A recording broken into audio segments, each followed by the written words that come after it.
Hi, I'm Auntie Sharon. I'm the host of Mary's Eclectic Interests, and today we have Tim Pratt with us. Tim, can you introduce yourself? Sure. Sharon, I'm Tim Pratt. I'm the recycling manager for the cities of Brooklyn Park, Brooklyn Center, Crystal, and New Hope. I'm from Brooklyn Center. Oh, great. Can you tell us a little bit about what we're going to do? I see all this stuff here. I'm excited to know what we're going to be seeing today. Okay. Well, I have the unique pleasure of being paid to talk trash. And so that is why I am here today to talk about recycling right. When we recycling right? Is there a wrong way? Yes, and we'll get to that in a second. Okay. First, a little background. You know, when we set up these programs about 30 years ago, it was all the emphasis was keeping stuff out of the trash. If you remember the trash barge that went up and down the East Coast, and everybody wanted to say, how could we keep stuff out of the trash? Well, let's recycle.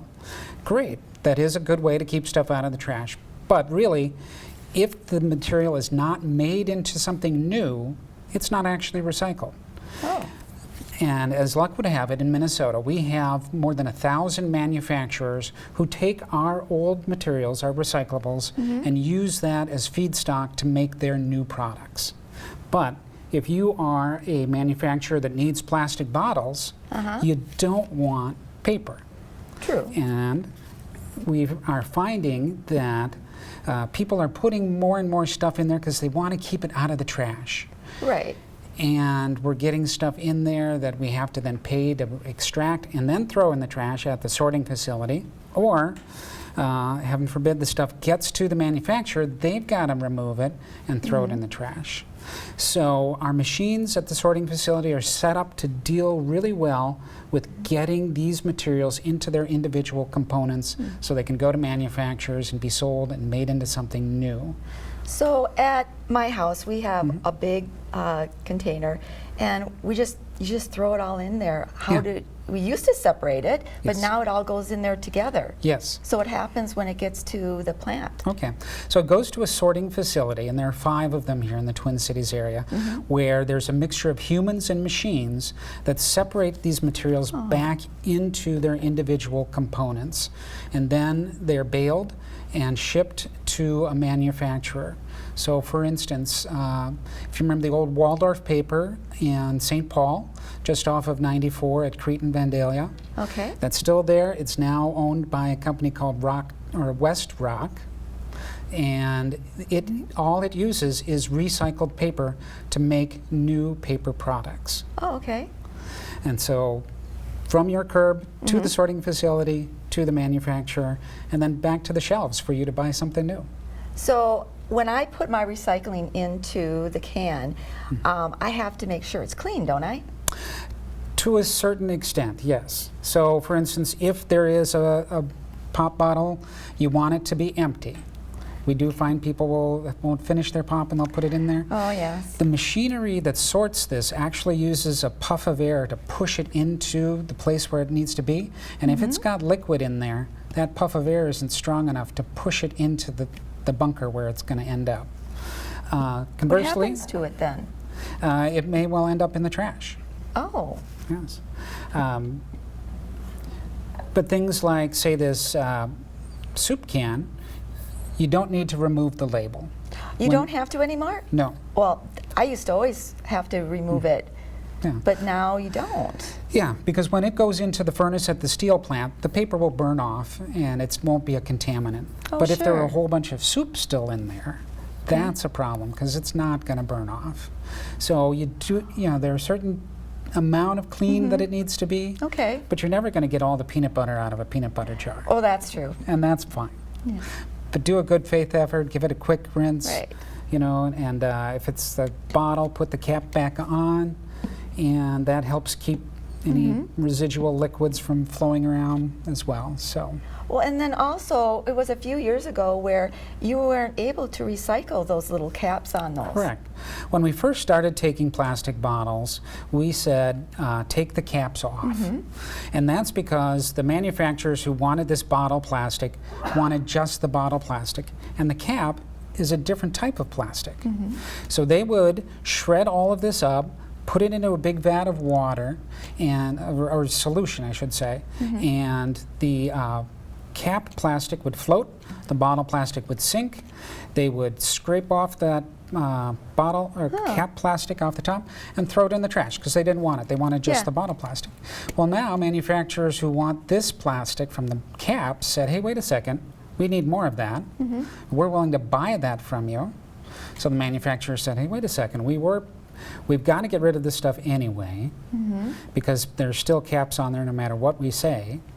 And instead of paying to throw it away, we can get paid to sell it to another manufacturer. So now they're saying leave them on because it's a source of income for us now.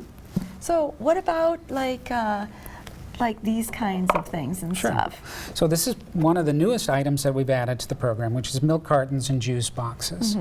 And they have a very high-grade fiber in the middle here. These will go to paper mills that will then kind of peel back the outer layers, scrape off the inner plastic layers, and harvest those fibers from the middle. So it's a very high-quality paper, and they can't get enough of it. How much do they get from something like that? Enough to make it worth their financial while. Recycling is a way to provide material to manufacturers so they can make new products. It's more than just keeping stuff out of the trash. Because that's why we're talking about recycling right, is because we're getting stuff that people wish would be recycled, that they feel guilty about putting in the trash, and that we cannot accept at the curb. So I brought, these are all the traditional types of recycling. And we talked about the plastic bottles. And of course everyone knows that aluminum cans are recyclable. Oh yes. I even have a crusher in my garage. You don't need to crush them. I don't need to do that anymore? No. Wow. In fact, we would actually kind of prefer that you didn't. Oh, really? Because when the machinery that sorts these things knows that paper is flat and bottles and cans are three-dimensional. And so it's designed to send the stuff that's flat over into the paper line and the stuff that's three-dimensional off into the bottles and cans line for further sorting. So if they get too flat, then the machinery can't tell and can send it in the wrong direction. Oh, wow. So you don't need to do all that work to crush it anymore. Just put it in whole and you're good to go. Do you ever take the tabs off and, like, I take them off and I give them to Ronald McDonald? Do they still do that? Yes, they do. Okay. Aluminum is actually very valuable because making new aluminum from recycled aluminum uses 95% less energy. Wow. So you can imagine an aluminum manufacturer would really like to get your old bottles and cans. Oh, definitely. And you know, everyone knows about things like they should put in their recycling like junk mail or magazines. And we were talking earlier about when should you shred this kind of stuff. We find a lot of people think just because it has your name and address on there that somebody could use that information to steal your identity. I and always shred that part. Not correct. And I shouldn't be shredding it? You don't need to shred that because they can't, just from your name and address, they cannot steal your identity. They need other information like your social security number, date of birth, things like that. So if it's just something that has your name and address, go ahead and put that in your recycling as is. There's no need to shred it. And so that saves you some effort. Yes. But we also prefer not to have the shredded material in your cart. And that's because anything that's less than 2 inches square falls through the machinery, ends up on the floor, gets swept away, and gets put in the trash. Not recycled? Correct. Oh, wow. So if there were any shredded material loose in your cart, it's not going to get turned into new paper. Oh. Okay. So what do you do with the shredded stuff then? Is there a way to still be able to recycle it? So you can use a public event. So for instance, we have 2 special materials drop-off days, one in the spring, one in the fall, every year. And we have free paper shredding at those events. Okay. So bring that there. That's the preferred method because then that material will go straight from that shredding truck right to the paper mill. There's no machinery involved. It can't get lost. Good. Otherwise, if you do shred at home, you can put it into a brown paper bag. It has to be brown, not plastic? Correct. And then tape or staple the bag shut and write on the outside shredded paper. Oh, wow. That way the guys on the line know that it's there's no trash inside the bag. They know Yeah. it's shredded paper, and they'll pick it up and they'll put it in with the recycling where it's supposed to go. We don't want stuff in plastic bags. So, because plastic bags, well, one, they don't want to open them because they don't know if it's trash or not inside. That's true. Two, plastic bags get caught in the machinery at the sorting facility. Oh, they do? Yes. So we don't want people putting their recycling in plastic bags and then putting that in their cart. And I can understand the appeal of doing that. In my home recycling station, I have under the sink, there's a container for paper, and then there's another for bottles and cans. And the reason why I do that, even though they all get mixed together in my cart, is because you got residual liquids and things in your bottles and cans. Yes. So I line that with a plastic bag. Okay. But then when it's full, I take that cart out and empty it into my recycling cart and then bring it back and use it again. Okay. So that means that you shouldn't be recycling any of your bags, putting any of the bags into the recycling? Correct. I did not know that. Those should go back to the store. Oh, wow. I did not know that. Yes. I learned something. So there's two reasons. One, the manufacturers who use those bags need them to be pretty clean. So they Okay. don't want other items mixed in there, and they don't want the dirt or the residual liquids that would come if they got mixed in with the other materials in the truck or at the sorting facility. And then the other is that it is so hard to try and capture those materials at the sorting facility, and that they often just get wound up around the machinery. And then when that happens, they have to shut down the plant, and guys have to go in there and cut them off by hand. Wow. It's a problem not only here in Minnesota, but actually nationwide. That's the #1 contaminant in the recycling system is plastic bags. Really? Yes. Wow, I did not know that. That's a good thing to know. Recycling. Yeah. So we've got our mail and our magazines. We'll put those I in do there. have one question though about Yeah. the magazines. Yes. Now I thought that shiny paper was a no-no at one time in recycling. Well, at the very beginning, when we were setting these programs up, for instance, like a newspaper mill would only make newspapers. Well, we've got fewer newspapers in the country, and they make smaller sheets, Right. and they don't. But they've figured out their processes so that actually a magazine, I'm going to grab that back out here. This has newer fibers, and they're long and they're strong. And so when you mix it in with the newspaper, you get better quality paper and it lasts longer. So they want these Interesting. together now. Okay, so now we can do our magazines. Yes. I don't have to tear off the cover anymore. No, you the don't shiny need to. stuff. Good. And we talked about the milk cartons and juice boxes. Yeah. Everyone knows about glass bottles and jars. Now, Yes. it is just bottles and jars. We don't want other types of glass. And people will say, well, what are you talking about? Why Yeah. couldn't I put a drinking glass in there? Why can't I put window pane in there? Well, as it turns out, the glass bottle manufacturers use, or their furnaces heat the material up to a certain temperature, and that is enough to melt this type of glass. But drinking glasses melt at a different temperature. Oh, they do? Yes. So even though they're both glass, Yeah. they don't work together when you take them to the manufacturing facility. Wow, I didn't So know they that. end up as slag in the furnace at the glass What do you mean by manufacturing. slag? Slag is the stuff that sticks to the side of the, so you've got all that molten glass in the middle, and you've got the other stuff that sticks to the side. And eventually they have to go in and they have to jackhammer that stuff off the side of the furnace kidding. at the Wow. glass manufacturer. So just bottles and jars for glass. But any color, white, green, brown, or even the blue ones. The color doesn't matter. Okay. But just bottles and jars. We talked about the steel cans. And then we've also expanded on our plastics. So it used to be it was just the plastic bottles, and we even Yes. said numbers 1 and number 2. Now we say don't worry about the numbers.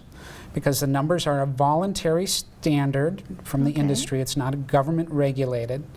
And if you spend all of that time looking to see if it's got a number, you're going to get eye strain. Right. Because since it's a voluntary standard, they can make it whatever size they want. Oh, yeah. But all it does is just denote what's the base plastic used to make, or the base polymer used to make that plastic. It doesn't mean that there's a manufacturer that wants to buy that plastic and turn it into something new. Okay. And thus recycle it. Now we found more markets, and so now we do take like these margarine tubs, yogurt containers, even these berry clamshells. So we say don't look for the numbers, instead use this terminology. If it's a plastic bottle or a jug, so like a juice jug or a laundry detergent jug, cups like yogurt cups, or containers like the margarine container or your berry container. Okay. If you go by material type, that's going to, the manufacturers who make these use the type of plastic that they want back to make new ones. Okay. So go by that terminology, don't go by the numbers. So remember plastic bottles, Yeah, I could never jugs, get a cups, magnifying and out to see containers. that. Yeah. Well, that's good to know. And then there's your traditional cardboard boxes. Yeah. And you don't need to get them into your cart. You don't. If you've got oversized boxes, if you just flatten them down, tape or tie them together in bundles that are about 3 to 4 foot square, 6 inches thick, you can Okay. put those bundles next to your cart, and the drivers will get out and get them. Oh, that's good. Saves you a lot of space, especially these days when people are getting a lot of stuff that they order off the internet. Yes. And they get those deliveries. We've seen a lot of increase in cardboard because of that. So save yourself some space, tape or tie them together, put them next to your cart. Okay. Saves room in the Great. cart. And then we want to talk about the other type of cardboard. This is actually called box board, and it's a thinner type of cardboard. It doesn't have the wavy stuff in the middle. Okay. If it goes in your cupboards, we want those boxes. Okay. And I'm going to grab an example of what we don't want. Oh, good. So what we don't want are these types of boxes. Now they look exactly the same, don't they? The difference is that this box is for a product that is designed to go in your refrigerator or your freezer. And if you think about it, when you get this at the supermarket, it's in the cold. You bring it out into the warmer air in the supermarket, put it in your car, take it home. In that process, the temperature difference can cause you to get condensation on it. That water is normally could break down the cardboard. Not good if you're trying to get your food home and put it in the refrigerator. Right. So what they do is they spray coat the inside with a very thin layer of plastic. Oh, wow. It's great for keeping the condensation off and keep the cardboard from falling apart. Not great if you want to put it in a big vat of water at the paper mill and turn it up and try to make new paper out of it. So items like that are designed to go in your refrigerator or your freezer, we say, put those in your trash. Oh, and so there's no way of recycling this at all then, because it has that coating on it. Correct. And these are some of the other common things that we will find in the recycling carts that we don't want. So this is styrofoam. That's a no? And people will think because it has the recycling symbol there, they think it's the recycling symbol. It kind of does look like it. It's the chasing arrows with the number in the middle. They think, oh, it's recyclable. It's not? No, as mentioned, that's that voluntary standard that the plastics industry created to let everybody know what the base resin is to make this plastic. But there aren't manufacturers who want to buy this and turn it into new products. So you can't really melt this down to anything. Correct. And let's see, we talked about plastic bags and why we shouldn't recycle those. Well, we talked about why you shouldn't use a bottle glass. Some of the other things we'll see here are this time of year in particular, people will give us their strings of holiday lights. And you can bring strings of holiday lights out to the Hennepin County drop-off facility, which is at 8100 Jefferson Highway in Brooklyn Park. Okay. And they have a separate area that you can bring these and put them, and they will go to a manufacturer who will remove the copper from the metal, because copper is a valuable metal. Oh, there's copper in Copper between it? Okay. wiring in the middle there. However, this type of material, also, we call these tanglers. Just like this They get plastic tangled. bag that can get wrapped around the machinery at the sorting facility, the same thing is going to happen with the wire. It's going to get wrapped around the machinery. And again, they've got to go in and they've got to cut it off, and we can't capture that material to have it recycled. Well, that makes sense. But people have heard, oh, you can recycle your holiday lights. Yes, you can, but you can't recycle them in your cart. Just like you Okay. can't recycle plastic bags in your cart, but you can if you take them back to the grocery store. And here's another thing that we see. These are batteries. Oh, yeah. Again, you can recycle batteries, but you can't recycle them in your cart. So the city halls and the Hennepin County libraries all have containers where you can bring batteries and drop them off for free. But don't put them in your cart. One thing that people may not realize too is like these button batteries, they have lithium, which is a household hazardous waste. So we want to keep these out of the trash because it's a hazardous waste. Yeah. Another thing, some of these longer rechargeable batteries that have lithium, if they're not fully discharged, they can actually start paper on fire. Oh, wow. So if you put them in your cart with your papers and they're not fully discharged, they could become a fire hazard. And there have been cases in other parts of the country where there have been fires at recycling sorting facilities because they were started by batteries. Another thing that we will see this time of the year is yard waste. Oh, yeah? In the recycling? Yes, folks I have talked to have said, well, it's recyclable, right? Well, it's compostable, which is a form of recycling, if you will. You're taking the leaves, they're degrading, turning into compost, a new product, but we can't capture them in the recycling. Okay. So please, we say to people, take these to the Maple Grove Yard Waste site, and if you're one of the member cities, you know, which Brooklyn Park, Brooklyn Center, Crystal, New Hope are all part of that. You can drop it all off there for free. Oh, that's good to know. And it will get composted, and residents can actually go and pick up some compost for free if they wish. They call their city up and ask them and find out where to recycle these? Sure. Actually, I would say call us, our offices, as opposed to the folks at the City Hall, because we're the ones, like I said, that get paid to talk trash. And so we're the experts on that subject. Can you tell us your telephone number then? Yep. They can go to either the website, which in Brooklyn Park is brooklynpark.org/recycling. Okay. Or if you live in Brooklyn Center, Crystal, or New Hope, it's HRG, which stands for the Hennepin Recycling Group. Okay. So they've formed a group, the Hennepin Recycling Group. So hrg-recycling.com. So you can go to either one of those websites, the 24 hours a day, or you can call us during business hours, and that number is 763-493-8006, and that's on the sticker that is on your recycling cart. Yeah, and then we've got a couple more things that we see here. So people, we'll see facial tissues, we'll see napkins.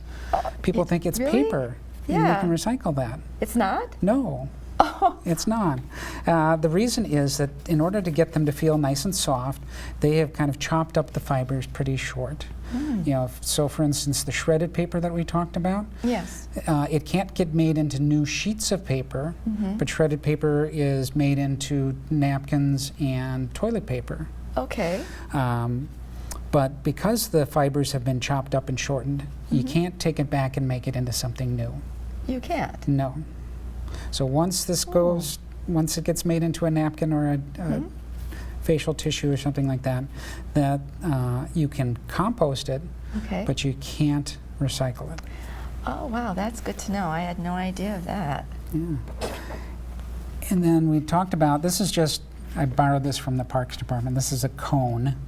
People will think, oh, it's plastic. It does. It looks like plastic. I can throw it. Well, no. It feels like plastic. Well, it is plastic, but it Yeah. isn't something that we know what the properties are, so there isn't a manufacturer that says, sell me some of that because I want to buy it and make it into something new. Whereas with a plastic bottle, they know what it is because there are standards about what that plastic is. Right. And so if they melt it down, they know what the properties are, they know it will work in their machinery. They don't know what this is and they don't want it. But people will say, but it's plastic. All plastic is recyclable, right? Well, no. Boy, I'm So- learning a lot today. So if it's not that plastic bottle, jug, cup, or container, don't put it in your cart. Don't put it in the cart. In fact, that's what we say, if you're in doubt, Yeah? throw it out. Because we would rather have it go in the trash stream and be dealt that way than to risk contaminating a load of good recyclables with something that we don't want or could damage the equipment or inhibit, in the case of plastics, the wrong plastics, the ability for it to melt and deform into a new product. So even though they try to sort out when they get there, sometimes they might miss some things. Yes. So typically, what we call the residual rate at a sorting facility is about 6 to 8%. So 6 to 8% of the material that comes in is trash that gets removed and gets thrown into the trash at the sorting facility. Okay. But there is other stuff that doesn't get caught. And then that can end up in bales of material that gets sent to the manufacturers. And that increases their costs because not only do they have to remove that before they make their new product, then they have to pay to dispose of it. And then they have to buy more stuff to make up for the volume of material they thought they were getting from the original bale. Wow. And I think there's one more thing that a lot of people don't know if to recycle or not, and that's like clothes. Yes. And you were right. 85% of unwanted clothing is disposed of by throwing it in the trash. People don't donate it, or they don't know what to do with it. And that's understandable. You know, if you're cleaning out your grandmother's house or something, you've got stuff that isn't vintage, or you've got kids and they've worn holes and stuff, you don't really want to donate that because they can't sell it. Right. So we've got this orange bag clothing recycling program. Folks can take their unwanted clothing. So for instance, this is an old pair of my socks where the elastic is worn out. No good anymore. You just take that and you put it in the orange plastic bag here. And it's got the ties here. You tie it off and put this next to your cart on recycling day because we've got a different vehicle that's driving around to pick these up. Oh, okay. And then these will be graded. So the stuff that is reusable will go so that it can be used by other humans. But if it's got rips or stains or things of that sort, it will be recycled. Okay. So we'll turn it into things like shop rags, insulation, and whatnot. So it's a great way to deal with those things that you wouldn't have donated. Yes, that's great. I mean, there's some wonderful things happening out there in the cities. Do you want to give that number one more time? Sure, the number is 763-493-8006. Something you want to share, one last comment you want to share with our viewers? Yeah, so remember that if it's not on the yes list, if you go to the website and see the things that we want, if you don't see your item on that list, please throw it out. All right. Well, thank you so much for coming. Sure, it was Sharon, so thank you nice for to having see me. you. Thank you for coming. This was Mary's Eclectic Interests. Bye now.